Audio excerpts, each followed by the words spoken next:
24 years old, in one of the best shapes of anybody. Hit, he delivered a hit. You were a defensive player. Dr. Herve Damas is here. As a defensive player, you're usually delivering the hammer. Yeah, That's the role. that's my thing. But last night's hit was awkward because while he made the tackle, the He person struck. that was tackling the helmet went into his chest, Correct. and when he stood up, he, Yeah. fell out. There's nothing we can do about that. No. But this conversation today, and the one that I've been wanting to have, is right up there with eliminate the N word from our music and our lexicon and our language. To, are these the best places that we should be? Because it's culture, right? We train our children to aspire to become rappers and basketball players and football players as the way out of the hood and all that. But the easiest road is tech. You really, you got two boys. Your two sons Interesting. are amazing, Yeah. Miles and Apollo, and they're super Yeah. smart. One of So them I'll is tell you. playing. Yes, go ahead. Mhm. Talk to So me. Miles, I never pushed him to play football. Neither one of them. So kind of left that alone. I didn't try to like discourage him. So I coached his flag football teams when he was younger, playing flag football. Then this past year, out of nowhere, he's like, I want to play football. I was like, oh, okay, like that's what you want to do. I got to tell you that it's a very violent and very dangerous sport. So I had a talk with him, like, this is what happened to me. I had a really bad knee injury that ended my career, right? But I have other injuries that I kind of sucked up and played through that are lingering, not to mention all the concussions that I've had and all. I was like, that's why I'm even in the industry that I'm in, because of that. So it was like, you have to make sure when I started playing the game, I didn't understand the full risks. I didn't understand why I was a little kid. I knew what it gave me, right? So I started playing. It gave me an outlet to let some of my violent, aggressive nature out. So I'm not gonna lie about that. I grew up in Flatbush, so I wasn't a street kid, but it was hard out there. So how do you get this stuff out of you, right? So this gave me opportunity to do that. But then it was the accolades, right? You start doing well, people are nicer to you, you get your name in the paper, you get girls in college, like you get all that stuff. You do get kind of like seduced by the success, by some of the fringe benefits from it, but it's going to cost you. So, he played well this year and he wound up hurting his ankle. Last 3 games, got really injured. And we had to talk. I actually mentor a couple of kids. And I'm also on the United Negro College Fund Leadership Committee. So I try to work with younger people, kind of like give them like, bro, listen, I know how to do this. So I spoke to Miles about this about 3 weeks ago. What do you want to do with your life? So he started talking about the schools he wants to go to and why. And the first thing he said was sports, right? And I was like, and he plays basketball. So he's a good basketball player, a good football player. And I was like, that's the hustle right now. I was like, you got bamboozled. See, you started doing this stuff and you start enjoying it. And now your focus is on the enjoyment and the pleasure. And I was like, that's how they get you. We fall for that all the time. It's like, bro, that's not the key. I've made way more money as a physician than I did as a football player. It's not even close. Way more money. And I didn't have to rip my body to shreds or my brain to pieces for it, right? Now it was like our people, we tend to fall for that, right? Because it's shiny, because it's celebrated, because you get prestige, because of all those other things. You're like, yeah, I do like that. And I was like, come back to me. I told them, come back to me with another list of schools, with programs, things that you're interested in, right? And then we're going to talk about those schools. But when you talk about the schools, I was like, sports is plan B for you. From now on, in this house, sports is plan B, academics is plan A. If for some reason you become some sort of great basketball player or whatever, well, great, right? But academics is plan A. Don't fall for the hustle. So that's my take on this whole thing. Don't fall for that. Because you are not a stakeholder in that industry. You don't become an owner. They don't let you into the upper levels of management. Like you are an employee and you are a replaceable employee, disposable. Yeah, you may get some of these fringe benefits, but it doesn't last long. And the chances, honestly, the odds are so slim against you that the work and the effort that you put into that, if you dedicated to something else, you'd be a master at something else, right? So why are you killing yourself at this pipe dream, bro? Like, you know, and so he sat there, he looked at me, he goes, okay. He looked at me like, man, I never thought about that. And I was like, well, you know, well, now this is how it's going to be from now on. This house. You come back to me with the schools that have academic programs you want to be in. Oh, I love it. I love it. Yeah. 866-801-8255. Patricia was holding on. I want to get back to her. Her husband, former NFL player in the 70s and 80s. Thank you for holding, Patricia, in Florida. Thank you. Thank you. I was saying he played, yes, and he had a son that followed him. He wanted to play, but he said if he had another son, he would not let him play because of the problems that he's experiencing right now, and he can't get any help. Florida had a settlement. NFL has a settlement right now that he can't even get into because they said, oh, your date, you did not qualify. You didn't register by the date, you know, and he has these big time problems. Physical problems, mental problems. Physical, yes. Neurological, yes. Wow. It's here. Wow. Yes. Wow. And, wow. So you know, and the players that played in the 70s and 80s don't even have the protections that the players have now, you know, like that. And you're still getting your brains knocked around. And again, CTE, they can't really determine whether you have it until after you're dead. Right. But the neurological issues you can see now. But yeah, which is why cannabis is a big thing for you.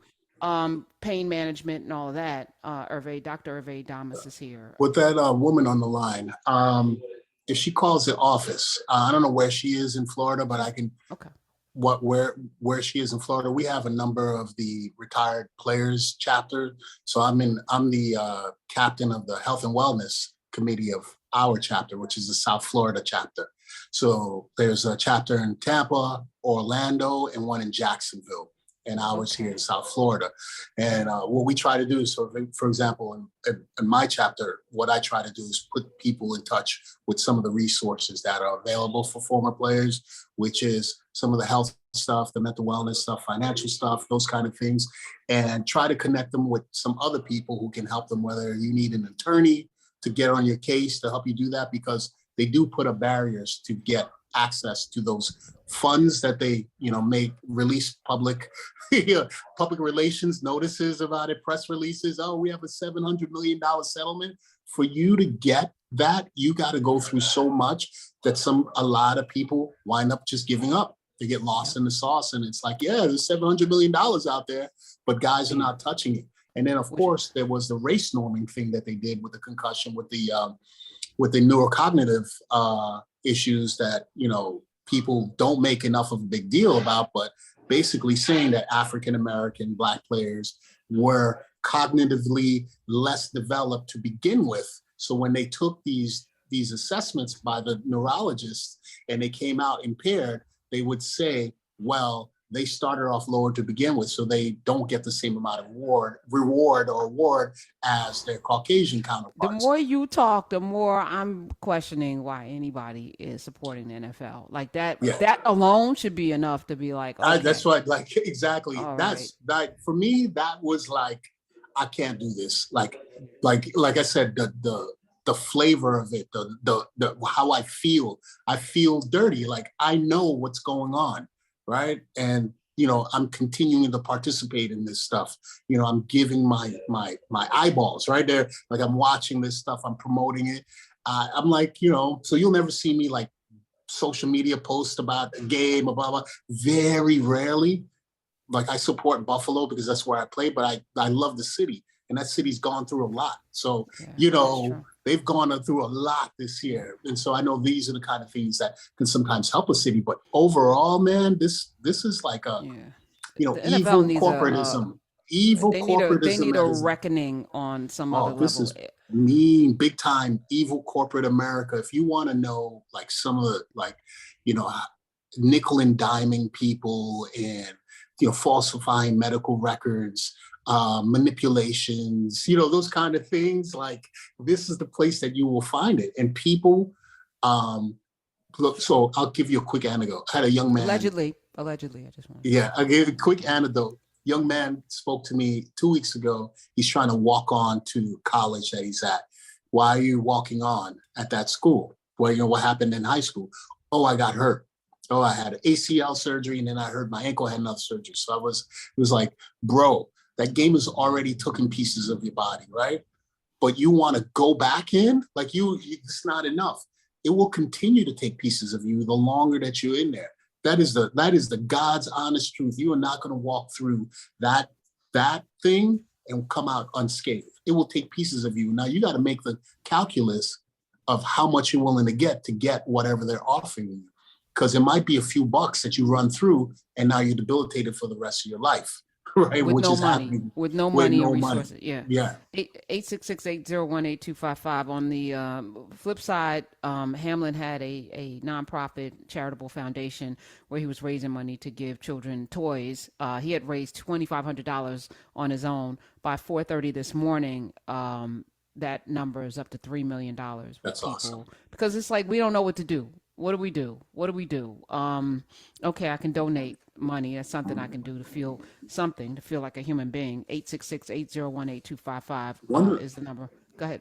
One of the things that people have been doing, which I tend to not like to do, is armchair doctoring, which is like looking at a video of something and saying, I know this is what's happened, because you can't possibly know without a full. But I've spoken to a bunch of cardiologist friends of mine, and they're all of them are kind of pretty much of a consensus that this was basically a heart concussion. That's what we call it in like youth sports. A heart concussion, you get a blow to the heart at the right velocity at the right time, and it makes your heart stop beating because it throws off the rhythm. Your heart starts quivering, fibrillating. That's why you need a defibrillator, because fibrillation means that it's quivering instead of beating. It happens a lot in youth sports, baseball, hockey, lacrosse. Usually they're throwing an object at a high velocity, or in baseball, you're hitting a ball at high velocity and it hits the kid. And then that causes this injury, if that's the injury that he has. And football, the guys are so big and fast now, right? That the speeds and the mass of them, and including the surfaces, which are not grass for the most part, which are these really sticky, tacky, artificial surfaces, which a lot of people have been saying, increasing knee injuries. There's studies out of there like back and forth, but the velocities that people are moving at have contributed to the increase in head injuries. Yep. But now we're seeing like this kind of injury to other parts of the body. Again, which you're like, man, this is a normal injury. Yeah, if you were running, the speeds that we were running in the 90s, but this is the 2020s. Right. These dudes are a whole nother, from the training, the nutrition, from the sports performance and coaching, that there needs to be even further investigation about the safety protocols of this, right? Like, have we created a monster that is really unsafe? Patricia in Florida, hold on. If you already hung up, call back so that we can get your information to Dr. Damas and get your husband some help in Florida. Yeah. Let's head over to Mississippi and welcome in Kevin. Welcome. Hi. Hey, how you doing? Good, brother. Welcome. I was about to say the same thing about the NFL draft, the combine, where players are examined almost as if it's a slave auction. And so, last night when I was looking at it, you could see players crying that were emotionally distraught and going through some type of trauma. And what bothered me was that they were talking about give them 5 minutes after the player was taken off the field. They were saying give them 5 minutes and then we'll get back to the game. Almost as if these are not people, but they're products. And it just kind of, I'm an avid football fan, and it just kind of turned me off the way how insensitive that the NFL could be, or how insensitive they were. As far as this player almost dying on the field, they're seeing him going into cardiac arrest, and they're just looking over the human aspect of it. And it kind of reminded me of Django, where the boxer or the fighter kept saying to Candy, I'm tired, I don't want to fight anymore. But he was telling him, I expect to get 3 to 4 more fights out of you, not looking at the people that's having to see a friend. I mean, when Dr. Damas describes getting injured and then they move the play away from him so they can continue, it tells you right there you're not seen as a human being. You know, I've watched a lot of the Hard Knock Lives. That's how much I was the Hard Knocks on HBO. Yes, and I was really into it because it's fascinating, and how these kids, these young people, these men, these grown men, some of them veterans, put all of their life blood into this to get the binder. Like the way in which they dismiss you is so inhumane. It's like you come into the room, it's like, all right, yeah, you're cut. It's like practice squad. I'm like, y'all are heartless. That's a scary time in camp. When it's cut day. So there's a guy. Used to call him the Vic, and he's like usually like a low level assistant or something, like the intern quality control guy, and it's his job to come to your door. They come to your door. We used to stay in dorms. They come to your dorm room, get the knock, and it really is. How can I describe it? That night, it's like like the Israelites, marking something on their door to make sure like they get passed over. Yeah, because you're like, I don't want that knock at my door, but you'll hear it. You know what I'm saying? Like your door's closed, you'll hear it happening down the hall. Knock, knock, knock. Hey, what's up? Coach like to speak to you. Bring your playbook. That's literally, and then once that happens, you already know. And it's a sad day. The next morning you see people at breakfast, it's like somebody died. Sometimes it's like, oh man, where's so-and-so? Yeah, he got cut this morning. And you're just like, I'm glad it wasn't me. Yeah, but you also, these are friends, people that you have camaraderie with, and they're gone. That's it. I have one dude, oh man, I don't want to drop his name, but he played. Don't do it. I'm not. He played at the University of Colorado and got in some trouble because he got the coach's Wait, that's the school that Deion Sanders is going to? Yeah, okay. The Colorado Buffaloes. So he got the coach's daughter pregnant back in the day. And that coach was a Christian fundamentalist. So he had to leave before he was ready to get in. Like he had to leave campus because this ain't good. You got the Christian coach's daughter pregnant. You're a black guy. He's and so he wasn't ready for the league. So when he got there, I remember cut down day, the sadness, because that was it. There was no other plan. This was it. Like school is done and now football is done. What's the next plan? Right. So you can see like the door is closed. Like my life is like, what am I gonna do with myself? And I still remember him because it made me sad because of like everything that happened to him. But it is, for us, we see a guy get cut, we feel a certain type of way, but like you said, you got to move on, right? Because you still got to worry about yourself. So it adds to not only, it adds to the dehumanization of other people, and it adds to your desensitizing yourself to the struggles, to the pain, to plight of yourself too, because you're okay with that happening to you too. So you're going to accept some stuff. You're going to accept some treatment and some things, circumstances that you normally would not do because now you're in it, and slowly but surely. At every level, from the high school to the college, you're groomed to accept your place. Negro, correct. Stay in your place. Bryant in Louisiana, not having it. Hi, Bryant. Welcome to the Karen Hunter Show. Hi, Karen. So, I heard what you said about the demographics of the NFL. You said 75% of the NFL looks like they're black men, right? Mm-hmm. So I was wondering what percentage of that 75% would it take for them to make some real change to where the players actually have more say and more governance over the operations of the game? And also, I want to comment and say that Shannon Sharp, I congratulate him for not showing up to work and not staring in the face of old Skip Bayless from Oklahoma.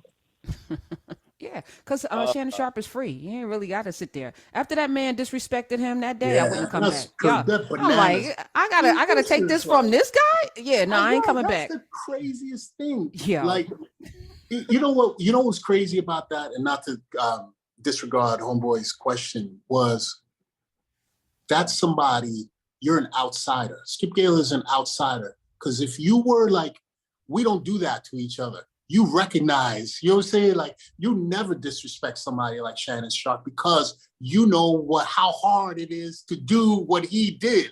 You know how exceptionally hard that is. So you never, ever, ever. Now you joke around and play on that level, but you know you ain't, nobody taking it seriously. Like, you don't get down. You ain't like gonna do that publicly on national television.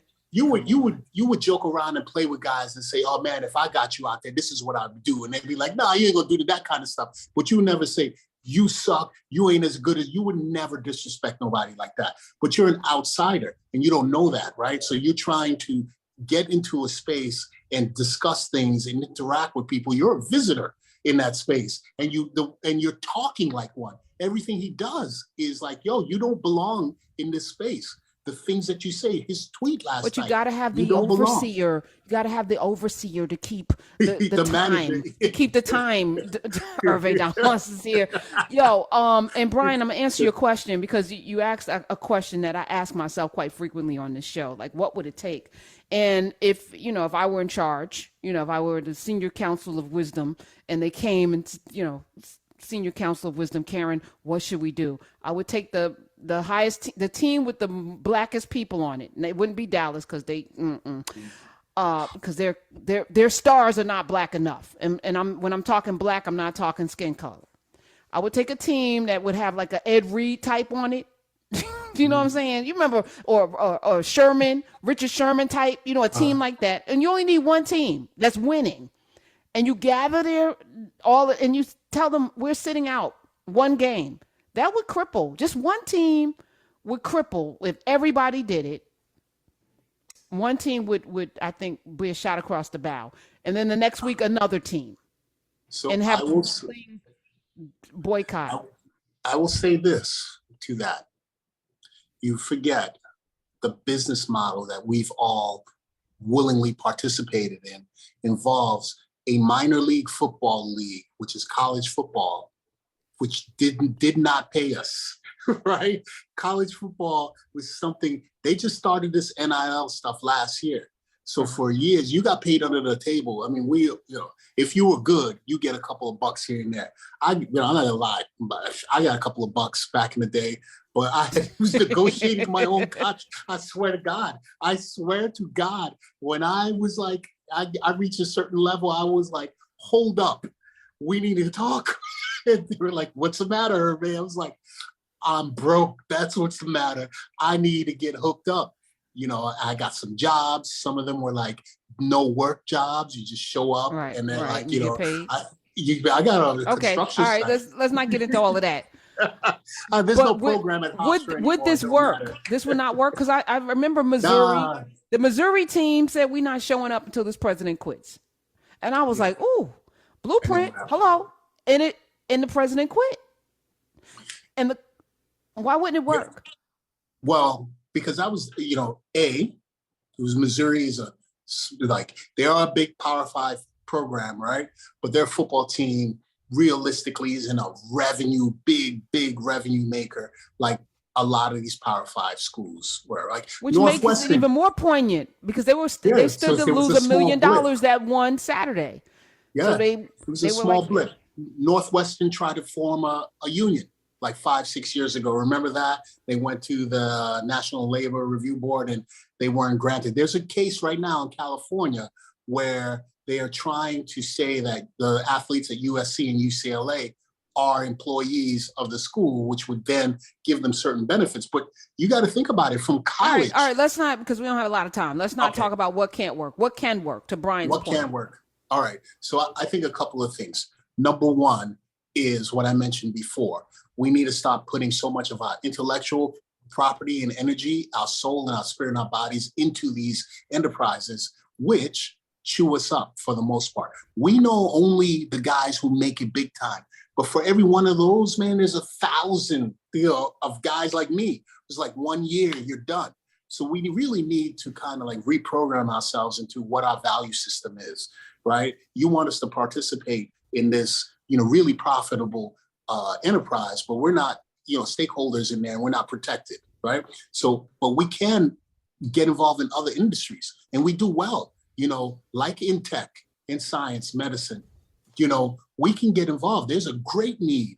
People think football players are athletes. The things that you have to memorize and know, you're like, yeah, football players are, which is why most of you have to go to college past, 3 years too. So there's some of that. Do you have faith that the players would take, because they didn't support Colin Kaepernick? It was like a few kneel, but they couldn't even do that. And that was symbolic. Yeah.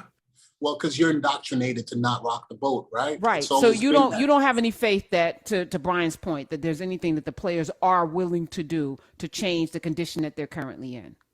No, I think some of the things that they're going to do are small things, like a bone. They'll, DeMaurice Smith has been the NFLPA president for, I don't know, like 8-10 years now.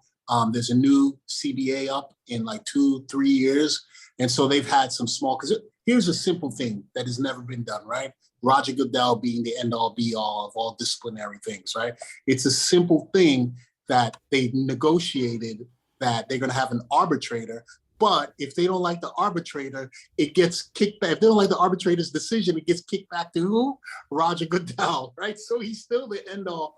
And so these kind of things, having the right representation is the first part. All right. Last call in, and we got to go to break.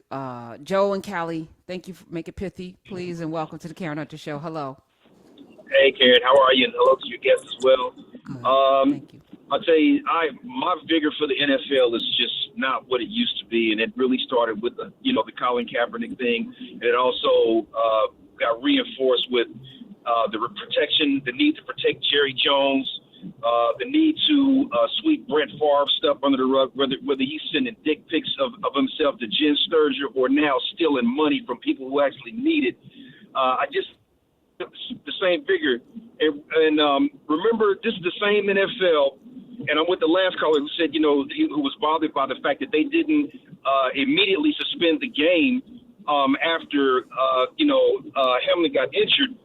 This is the same NFL that refused to draft a single player from an HBCU last year because they want to basically deter this movement where you're starting to see more of the top players in the league commit to HBCUs. Oh my goodness! I didn't even factor that in. Oh my God, they are the collusion, allegedly. Wow.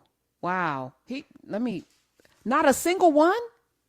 Not a single one. What? That is willful. That is very willful. You telling me of all the HBCUs, none of those players are worthy to be in the 9th round? You know what I'm saying? Like none of them? The same HBCUs that brought you a Shannon Sharp and a Mike Strahan and all. Really? Okay. Wow. Joe, you just added to the reason why I don't watch. Dr. Herve, we have to go. And you'll be back, of course, and we'll hear you on rolling down the Urban View River on the Reed Daniel Favors and other places. And I appreciate you coming through today with this. This was important. I'm happy to be here. I think we started a new year, and what's funny, not funny, but it's unique, is that there is a great racial undertone and overtone to this. The reaction of Black fans and Black people to this, different than white consumers of the product. It is. We sense more of that player's humanity. We feel him. He's like one of us, right? Whereas people from another demographic see him as an entertainer or like a piece. You'll get more of them that's like, hey, the show must go on. And for us, it's like, no, we don't want to see this show anymore. So I'm glad people are expressing their disdain, because we can speak with our voices and our dollars, our eyeballs, the things that we invest ourselves with can make a difference. And maybe when they see that part of their customer base is dissatisfied, they'll make some changes. Got to hit them in the wallet. Amen. Thank you for coming through.